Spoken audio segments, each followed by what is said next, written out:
What's up, travelers? It's Eliz from Means of Travel, and I'm back with my best friend Rachel, who is a flight attendant for a US-based carrier. And we are here for the second installment of the Flight Attendant question and answer series that we're doing this month on this channel. And so many of you guys submitted some great questions when I put out a call out on social media and on this channel's community page. And so we had a ton of awesome submissions. We've decided to make a 3-part series. So this is the second one. And if you are interested in watching the first one or the absolute first flight attendant question and answer video that we did on this channel, I'm gonna link them down below. But if you also wanna make sure that you don't miss the next one, press the red subscribe button below too if you haven't already, so you don't miss the next video to come. So without further ado, welcome Rachel. Thanks for coming back to Meets Travel to answer all of our questions. Thanks for having me, and thanks for submitting your questions. Yeah, all right, so let's just jump right in. So the first one we're gonna talk about today is, are there specific types of clothing that you feel travel better? So yes, anything that doesn't wrinkle, that you find doesn't wrinkle. Obviously jeans are a good option. I'm wearing something that I love, that it's kind of more of a sport brand. They have a travel wear section that doesn't wrinkle, washes easily if necessary. So yeah, just things that don't wrinkle and things that pair well with other things and layers. So I find, if I may, that polyester is often a fabric that doesn't wrinkle as much as other things too. So that might be something to look out for, because you can get like some really good shell blouses and stuff, and like you're saying, blazers with that. Or any like sportswear that you see that you feel like is versatile enough for a day item. Those usually don't wrinkle and they breathe well, where polyester might not. And they can wash really well too. A lot of those sports things, you know, are quick drying, and that can be really good if, you know, if your laundry situation is kind of questionable while you're traveling. So yeah, that's a great point. And then the next question is about packing again. Do you have any packing must-haves when you travel? So always good layers that are versatile for day or night, or different outfits that are neutrals and pair with things well. I usually only pack maybe like 2 jacket kind of over layers. Always a good pair of walking shoes, and then another pair of shoes, maybe like a flat, a ballet flat that's maybe black, that can be a day or a night. Yeah. So you can maybe go out to a nice dinner and not have to pack heels that you can only wear with one outfit. Right. Or, you know, so things that are versatile and that can be combined easily with other outfits and situations. Yeah. Makes total sense. You need to make sure everything could be dual purpose. Yes. And so kind of on that same vein, but because there's kind of a difference between like what you need for packing for a trip versus what you need on the airplane. Yeah. Do you have any carry-on essentials that you can share when you're traveling as a passenger? Yes. So I always have non-perishable snacks with me, because you never know when you're gonna get hungry and not have something available. Always a water bottle, of a plastic one that you can refill in the airport or wherever you might be.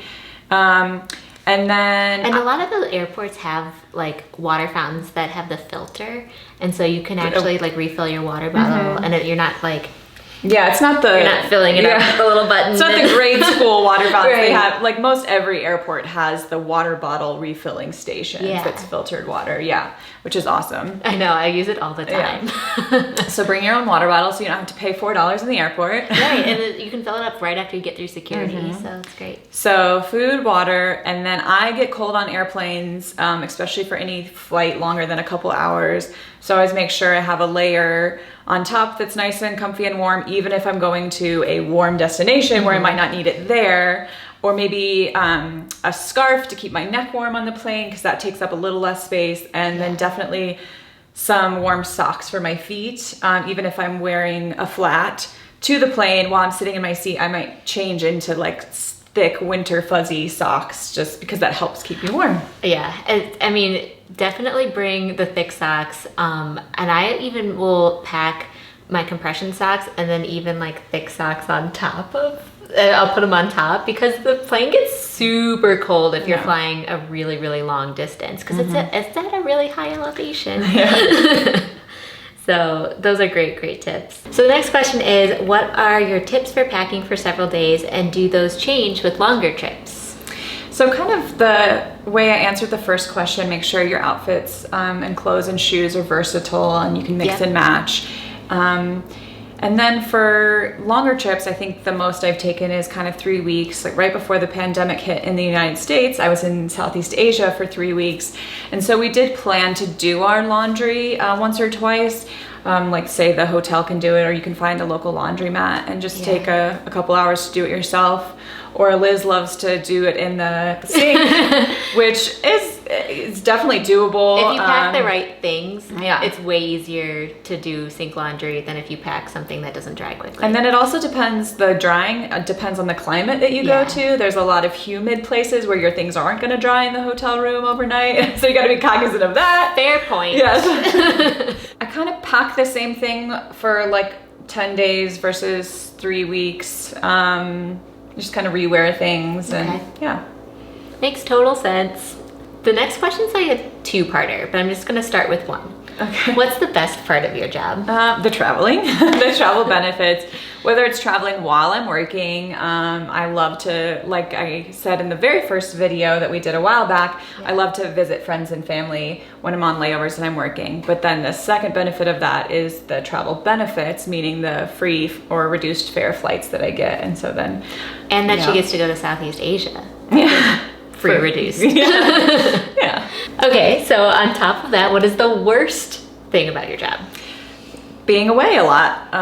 It's definitely a 9 to 5 Monday through Friday job has its benefits because you're home every night and every weekend. Yeah, just being gone a lot. Do you feel like you get homesick for being here? No, not really. No. But it's tough. It's tough to be away for sure. All right, so the next few questions are going to be related to the pandemic because we're filming this in May 2021. And a lot of you guys asked these, and rightfully so, because it's kind of, helps you guys as passengers to learn from Rachel about what to prepare for and stuff like that. So the next question is going to be, how often do you as a flight attendant need to get tested for COVID? They provide testing for us every week. So I've been taking a test every week, which is a great way to make sure I'm not passing it to anyone. Yeah, and you can possibly, even if you're going somewhere, you can choose to get tested.